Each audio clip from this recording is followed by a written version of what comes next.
Fala, Senhor, conosco, fala os nossos corações, não aquilo que queremos ouvir, não aquilo que venha massagear o nosso ego, não aquilo que venha edificar o nosso eu, mas sim aquilo que o Espírito Santo verdadeiramente quer falar aos nossos corações, aquilo que o Espírito Santo quer transmitir a cada um de nós na noite desse dia. Revela-nos, oculto e escondido, revela-nos a tua palavra, usa-nos se for certo, usa-me como teu vaso, eu me coloco na posição para que o Senhor me use, não para falar aquilo que deve falar, mas sempre que o Espírito Santo vai permitir na noite desse dia, em nome de Jesus. Amém, igreja? Graças a Deus. Estamos em um número reduzido de irmãos, mas você que veio aqui, Deus quer falar com você. Amém? Eu tenho uma palavra de Deus para o seu coração. Você quer ouvir? Amém? Glória a Deus.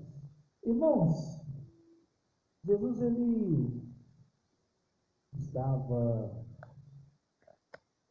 juntamente com os discípulos, e os discípulos começaram a mostrar o templo para Jesus. Começaram a mostrar as construções para Jesus, a planta do templo. Por algum motivo, os discípulos estavam empolgados mostrando o templo para Jesus. De repente, Jesus vira para os discípulos e derruba toda a empolgação dos discípulos. Vira para eles e fala: na verdade, eu vos digo que não ficará nenhuma pedra sequer em pé nesse templo. Todo esse templo será destruído. E os discípulos já imaginavam já a ideia de que Jesus falava da sua morte, da sua ressurreição. Jesus ensinava para eles a ideia do céu, a ideia do inferno, a ideia de salvação. De repente, Jesus indo para o Monte das Oliveiras, se assentando, os discípulos começaram então a perguntar ao seu mestre, Jesus, em particular, Jesus, diga-nos, quando será esse acontecimento? Quando haverá quando isso irá realmente acontecer, Jesus? Quem não quer saber quando acontecerá o último dia? Quem não quer saber quando será o dia do julgamento, o dia do juízo final?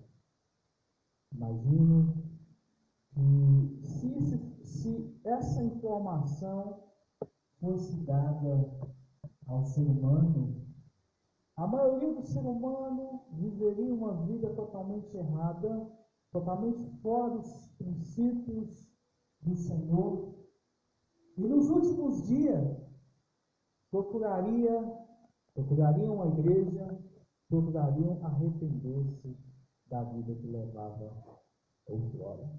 Mas o fato é que o Senhor nos deixou essa ideia em segredo. O dia e a hora ninguém de nós sabemos.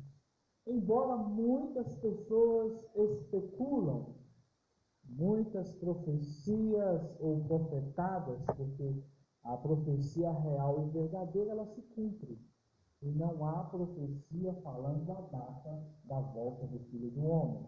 Existem profetadas, existem cálculos a qual muitos imaginam ou tentam uma aproximação. A maioria que tentaram uma aproximação erraram. Vários profetizaram da carne, carnalmente falando, que Jesus voltaria em diversas datas. Porém, não voltou, porque o dia e a hora nós não sabemos. Mas o fato é que a Bíblia nos mostra alguns sinais. Eu gostaria de estar falando com os irmãos, narrando com os irmãos, compartilhando com os irmãos algumas coisas, alguns pontos em que nós vemos sobre a vida do Filho humano. Você está preparado? A igreja está preparada para subir? Se Jesus voltar hoje, você vai? Ou você tem alguma coisa ainda para resolver ainda essa noite? Ainda Jesus não voltou, ou seja, ainda há um momento oportuno, ainda há uma oportunidade para mudar de vida, para reconciliar, para pedir perdão, para perdoar. Ainda há. O primeiro ponto que eu gostaria de compartilhar com os irmãos é: há uma promessa. Há uma promessa. Jesus prometeu que voltaria. João capítulo 14, versículo 3, diz assim: e quando eu for e vos preparar um lugar, virei outra vez e levarei para mim mesmo, para que onde eu estiver, estejais vós também. Olha que interessante, essa promessa é dividida em 5 partes. A primeira parte da promessa: quando eu for. Ele não disse se eu for, ele disse quando eu for, porque eu irei. E ele já foi. Ele esteve aqui na terra e disse para os discípulos: quando eu for. Primeira parte da promessa já se cumpriu. Ele já foi. A glória. Ele esteve aqui e já não está mais nessa terra. Então, a primeira parte dessa promessa já se cumpriu. Segunda parte: vou-vos preparar um lugar. Ele está preparando um lugar. Ele está moldando uma cidade onde as ruas são de ouro, os muros são de cristais, uma cidade onde não haverá mais doença, uma cidade onde não haverá um ar contaminado como o nosso ar, uma cidade onde não haverá enfermidades, uma cidade onde não haverá guerras, uma cidade de paz. Ele disse que iria preparar, e ele está preparando essa cidade. Terceiro ponto, ou terceira parte dessa promessa: virei a segunda vez, virei outra vez nessa terra. É uma promessa que todos nós estamos aguardando. Quantos aqui aguardam a vinda do Messias? Quantos aguardam a volta de Jesus? Quantos aqui aguardam? Aleluia. Glória a Deus. Quarta parte dessa promessa: vos levarei. Ele vai vir, mas agora não virá como da outra vez que ele veio, para morar um tempo aqui na terra. Ele vai vir especificamente, exclusivamente, para nos levar. A promessa que nós aguardamos, a promessa que nós esperamos, porque ele vai vir, mas vai vir para nos levar. E olha, a quinta parte dessa promessa é a parte mais gloriosa dessa promessa. Ele vai levar, ele disse, vou mesmo. Olha que interessante, ele vai levar para ele. É exclusividade, nós vamos morar com ele. Olha o que ele disse: vou vos levar para mim mesmo, é para mim. Eu não vou levar vocês e deixar vocês à mercê, deixar vocês de qualquer forma. Não, vocês vão estar comigo. Aonde eu for, vocês vão estar comigo. Olha que promessa gloriosa. Olha a promessa, que divina promessa. Nós vamos para a glória e vamos morar com Jesus. Vamos morar com Ele mesmo. Olha o que ele diz: eu vos levarei para mim mesmo. Para mim mesmo eu vou vos levar. Aleluia. Glória a Deus. Você quer essa promessa na sua vida? Você quer essa promessa para você? Você quer Jesus com você? Você quer estar com Jesus 24 horas do seu dia? Aleluia. Glória a Deus. Segundo ponto que eu quero compartilhar com os irmãos aqui: o Mestre nos ensina como devemos esperá-lo, ou o que fazer enquanto ele não vem. Mateus 25, Mateus capítulo 25, do primeiro versículo ao sexto versículo, diz assim: Então o reino do céu será semelhante a 10 virgens que, tomando as suas lâmpadas, saíram ao encontro do esposo. 5 delas eram prudentes, 5 loucas. As loucas, tomando as suas lâmpadas, não levaram azeite consigo, mas as prudentes levaram azeite em suas vasilhas com suas lâmpadas. E tardando o esposo, pesquenejaram todas e adormeceram. Mas à meia-noite houve-se um clamor: aí vem o noivo, sai ao encontro. Jesus ele contou essa parábola para nos mostrar como devemos nos comportar até a sua vinda. Olha que interessante. Tem um mistério aqui nessa parábola. Nessa parábola ele classifica 2 tipos de cristão: o cristão preparado e o cristão despreparado. O cristão preparado é aquele que leva consigo uma reserva de azeite. E essa reserva de azeite aponta para a unção, para a presença do Espírito Santo. O cristão despreparado, ele não leva consigo essa presença do Espírito Santo, ele não leva consigo uma vida com Cristo.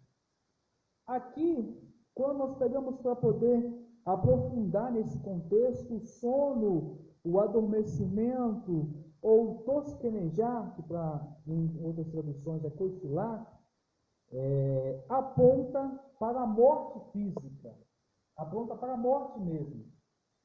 O fato é, nem todos vão morrer, porém, a maioria de nós morreremos. A maioria de nós morreremos.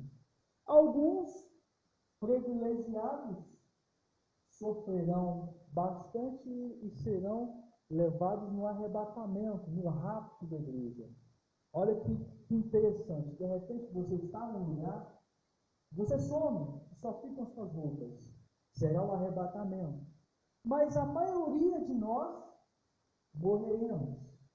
Uma boa parte de nós morreremos. Nós não sabemos quem vai ficar para o arrebatamento, nem quem vai morrer. O fato é que todo mundo quer ir para o céu, mas ninguém quer morrer. Alguém quer morrer aqui?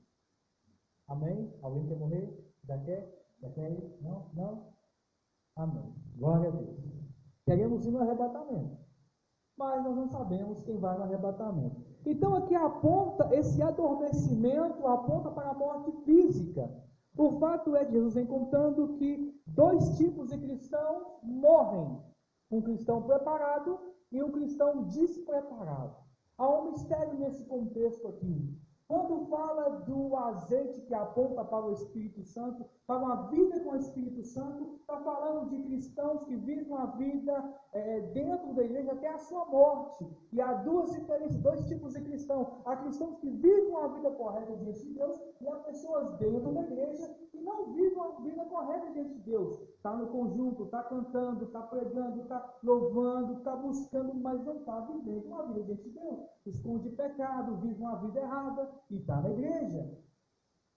Mas não houve mudança.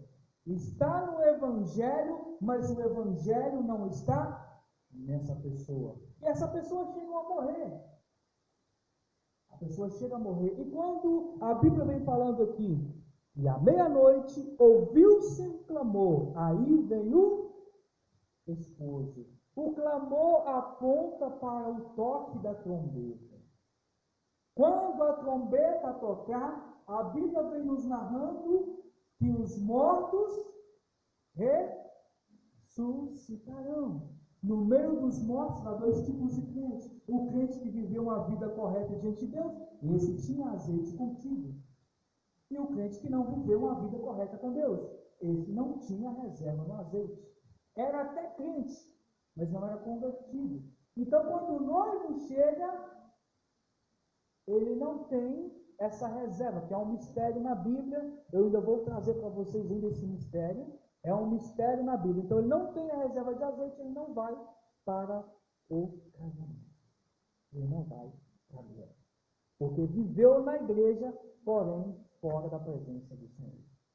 Amém ou não amém? Então, Jesus está nos ensinando, então, como viver uma vida aguardando o arrebatamento.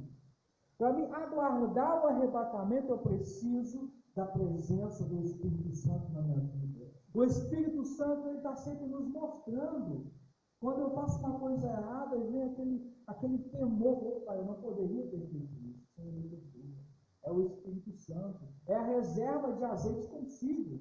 Agora, um cristão que não tem a reserva de azeite consigo, a sua mente já está cauterizada. Para ele, tanto faz pecar ou não pecar, já não há mais uma diferença de pecado na vida dele.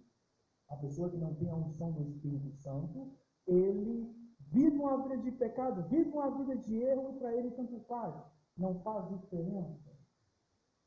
Amém ou não amém? Glória a Deus, aleluia.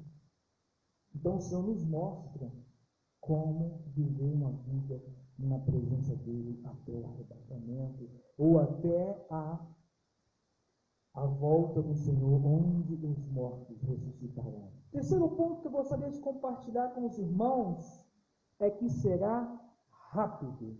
Será rápido. No abrir e fechar de olhos, num piscar de olhos, milésimo de segundo. O toque, tocou a trombeta, já estamos na glória.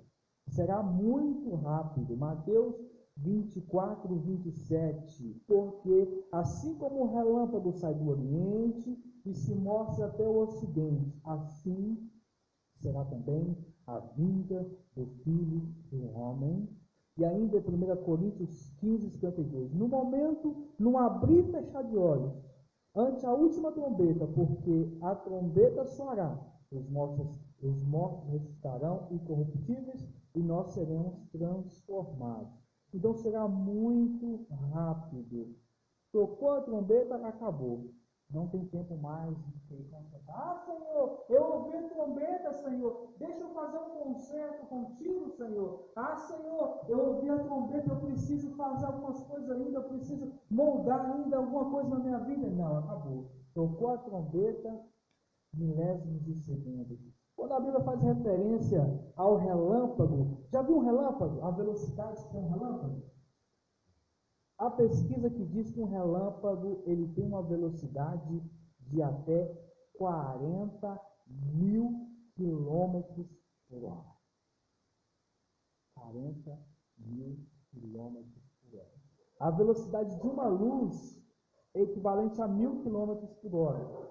Você clica no aparador, a luz acende. Isso é equivalente a 1000 quilômetros por hora. Um relâmpago é 40 vezes mais rápido. É muito rápido. Um relâmpago é mais rápido do que um anjo, do que um demônio. Um relâmpago é mais rápido. 40 mil quilômetros por hora. Então, assim como o relâmpago que sai de um lado e vai para o outro, assim será a vinda do Filho do Homem. Jesus voltou. Quantos falarão assim? Quantos que conheceram o Evangelho, conheceram a palavra, mas viveram uma vida dissolutamente, uma vida sem a presença do Espírito Santo, uma vida fora dos caminhos do Senhor? Voltou rápido. Eu imaginava que ia demorar mais um tempo.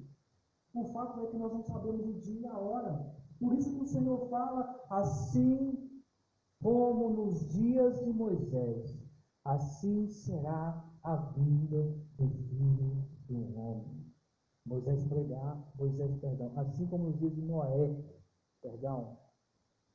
será a vinda do Filho do Homem. Noé pregava. Noé falava do amor de Deus. Noé pregava arrependimento. As pessoas casavam, separavam, as pessoas compravam, as pessoas vendiam, tudo acontecia. A diferença entre os dias de Noé e os nossos dias atuais só muda a tecnologia. Naquela época não tinha celular, não tinha computador, mas os pecados eram os mesmos, os erros eram os mesmos, a vida é a mesma. Acontecia casamento, acontecia separação, aconteciam brigas, nasciam crianças, morriam pessoas. Da mesma forma será nesses últimos dias que antecede a vinda do Filho de Deus. O fato é que muitos já não acreditam mais, mas Jesus vai voltar. Jesus vai voltar. Quarto ponto que eu gostaria de compartilhar com vocês. Sinais acontecerão. Acontecerão espíritos enganadores. 1 Timóteo 4, 1 e 2. Mas o Espírito expressante diz que nos últimos tempos apostatarão alguns da fé, dando ouvido a espíritos enganadores, a doutrinas de demônios, pela hipocrisia de homens que falam mentira, tendo cauterizado a sua própria consciência. Apostataram-se da fé. Apostatar é desviar, afastar, abandonar, entre outros significados mais. Abandonar a fé, desviar-se da fé, afastar-se da sã doutrina, afastar-se daquilo que são princípios bíblicos. Nesses últimos dias, Paulo advertiu a Timóteo sobre esse assunto, e isso tem acontecido nesses nossos últimos dias. Nesses últimos dias é comum pessoas que não temem a Deus, que não conhecem a Bíblia, querem ensinar para nós como nós vivemos a nossa vida. Pessoas que não têm nada a ver com a Bíblia, não conhecem a palavra do Senhor, querem ensinar para nós como viver, querem ensinar para nós o que fazer. Meu Deus! Olha que interessante, a Xuxa, ela disse que vai reescrever a Bíblia. Ela disse que vai reescrever a Bíblia, porque a Bíblia vai contra os princípios deles. Principalmente quando a Bíblia fala sobre o homossexualismo.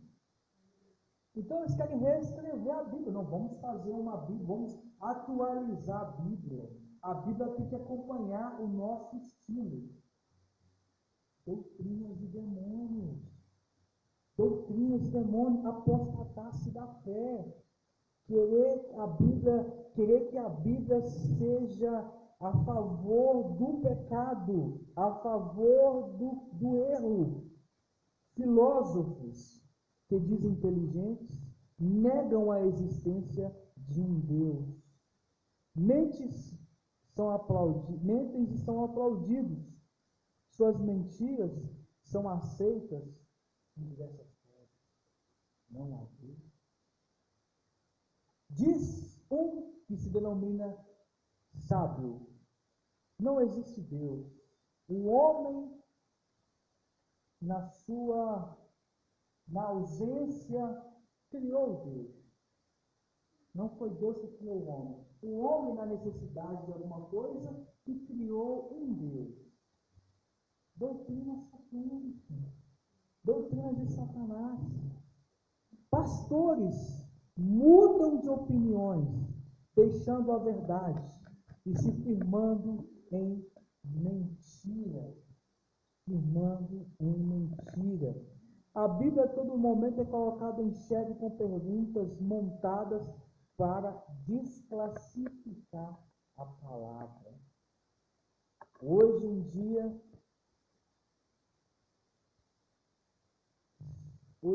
há uma necessidade de se conhecer a palavra do Senhor, se aprofundar na palavra do Senhor. Escolas, faculdades trazem doutrinas satânicas a fim de moldar a mente dos nossos jovens contra a palavra do Senhor. Pessoas leem a Bíblia, distorcem a palavra, tornando-se ateus. Olha alguns ensinamentos que nós encontramos por aí. Jesus, Elias e Maomé foram profetas do mesmo nível. Mesmo nível. Não existe santidade em Jesus. algumas doutrinas satânicas que ensinam por aí. Você também poderá alcançar o mesmo nível de Jesus, melhorando-se através de karmas ou reencarnações, né? Até se tornar um ser de luz. Ou seja, você morre e nasce, até se tornar um cidadão perfeito e você vai estar na mesma divindade que Jesus. São doutrinas que ensinam por aí. O Espírito Santo é apenas uma força de Deus, não é uma terceira pessoa da Trindade. Jesus é o próprio arcanjo Miguel. Eu já falei sobre isso aqui em um estudo sobre anjos. Algumas igrejas aí pregam essa heresia. Não existe inferno. O inferno é aqui. Os irmãos ouviram essa frase. Não existe inferno. O inferno é aqui, a intenção do homem. Não existe o diabo. Quanto mais número de pessoas Satanás conseguir convencer que ele não existe, melhor é para ele. Não existe o diabo. E quando o diabo aparece na TV, é como um cara bacana. Vocês, irmãos, já assistiram alguns filmes, né? Lúcifer, Hellboy, que mostra Satanás como um camarada bacana, como gente boa, amigo do povo. Então são doutrinas satânicas e diversas outros ensinamentos. E uma das maiores doutrinas satânicas é essa aqui, ó. Faça tudo o que o seu coração mandar. Você é livre. Ninguém pode mandar em você. Essa é a maior doutrina de Satanás. Ou seja, a Bíblia vem nos ensinando: enganoso é o coração do homem. Então, se eu for fazer tudo que o meu coração me mandar, eu só vou pecar. Essa é a maior doutrina de Satanás. Quinto ponto que eu gostaria de compartilhar com os irmãos aqui, que antecede a volta de Jesus, são as catástrofes que têm acontecido, as diversas catástrofes que têm acontecido no nosso meio. E haverá em vários lugares grandes terremotos, fomes, pestilências. Haverá também coisas espantosas e grandes sinais no céu. Lucas 21, 11. Está nos dias de hoje tudo isso acontecendo. Amém ou não amém? Em 1984 aconteceu um incêndio aqui no Brasil, em São Paulo, na Vila Socorro. Em 1987, uma contaminação em Goiás. Vazamento de óleo em 2000 no Rio de Janeiro. Aqui em Minas Gerais, vazamento da barragem de Cataguases. Rompimento da barragem de Mariana, os irmãos lembram, em 2015. E assim vão acontecendo terremotos, tremores. Quando eu estudava, eu lembro que a professora disse que nunca haveria terremoto no Brasil. Teve um ano que houve em Minas Gerais, no norte de Minas. Então, assim, são catástrofes fora do contexto natural, né? Nós atravessamos aí uma das maiores pestes já vistas em toda a história da humanidade, que é a Covid-19. Diversas outras pestes, como a gripe espanhola, a peste negra, a AIDS, câncer. Nunca se viram tanta enfermidade, tanta situação como acontece nos últimos dias. E isso já previsto, né, como sinais. Em Lucas capítulo 21, 11, haverá pestes, fomes, tremor. Tudo isso nós temos observado. Jesus está nos céus. Jesus está voltando. Falta pouco, mas muito pouco mesmo. Os sinais que nós temos visto, tudo indica que Jesus está retornando. E o sexto e último ponto que eu gostaria de compartilhar com os irmãos são as perseguições. que ainda sofreremos. Aqui no Brasil ainda não temos perseguições. Existem perseguições ao cristianismo em países como a China, a Índia, a Coreia do Norte, a Rússia. São países que não aceitam de forma alguma o Evangelho. Cuba, Japão, são países em que, alguns lugares em que aceitam algumas igrejas evangélicas, cultos são feitos em porões, e se for denunciado, são presos e outras coisas mais. Eu fazendo uma pesquisa sobre esse assunto, eu encontrei algumas ameaças na lei, possivelmente poderá acontecer aqui no Brasil. Por exemplo, será proibido fazer culto ou evangelismo na rua? Será proibido culto somente com portas fechadas? As igrejas, programas evangélicos na televisão, apenas 1 hora por dia.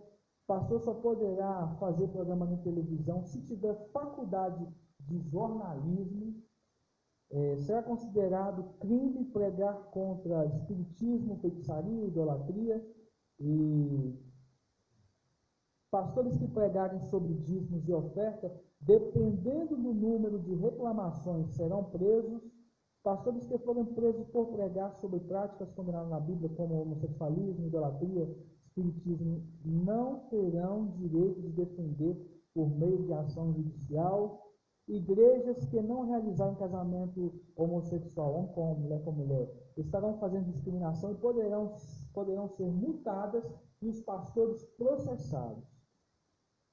Isso são ideias possíveis que poderão acontecer daqui a um tempo no Brasil.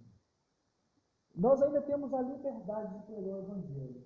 Ainda temos a oportunidade de falar do amor de Deus para as pessoas e mostrar a realidade, mostrar a verdade contra os pecados. A Bíblia jamais é contra o pecador, é contra o pecado. Jesus, ele nos ensina a ter amor por essas pessoas. O homossexual, o idólatra, o feiticeiro, são pessoas que precisam conhecer a palavra.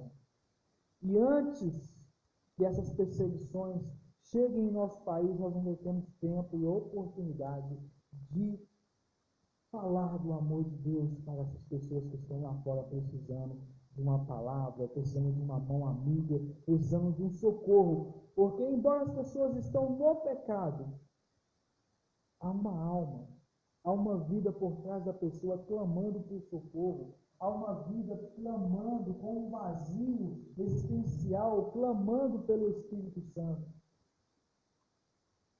E cabe a mim, e cabe a nós, igreja do Senhor, e até essas pessoas de pregar o Evangelho, e até essas pessoas de falar do amor de Jesus para essas pessoas. Jesus está voltando. O Senhor tem nos avisado. Jesus, ele tem nos avisado sobre isso. Em toda a Bíblia, a maior parte do Novo Testamento, uma boa parte do Novo Testamento, quase todos os livros falam sobre a volta de Jesus. Falam sobre a volta do Filho do Homem. O que nós precisamos fazer, enquanto igreja, acordar e começar a ir em busca dessas pessoas que estão lá fora. E em nossa vida, fazer uma reflexão em nossa vida. Se Jesus voltar hoje, eu estou preparado? Se Jesus voltar hoje, o que eu preciso fazer para herdar a salvação? O que eu preciso fazer para herdar a vida eterna? Jesus. Basicamente, todos os sinais já têm se cumprido. Todos os sinais. O que nos falta aqui no Brasil é só concretizar as perseguições. Porque sinais têm acontecido no Brasil. O Brasil é um país que jamais poderia, pela estrutura, jamais poderia ter terremotos. Tivemos terremotos. Então, os sinais têm se cumprido em todo o mundo. Só falta Jesus voltar. Enquanto igreja, vamos fazer uma reflexão. Jesus, eu estou preparado. Jesus, o que falta para me molda? O que falta, Senhor? Para que eu esteja preparado, para que o dia que a trombeta tocar, Ele esteja contigo nessa manhã. Amém, igreja? Vamos em pé. Agradecer ao Senhor.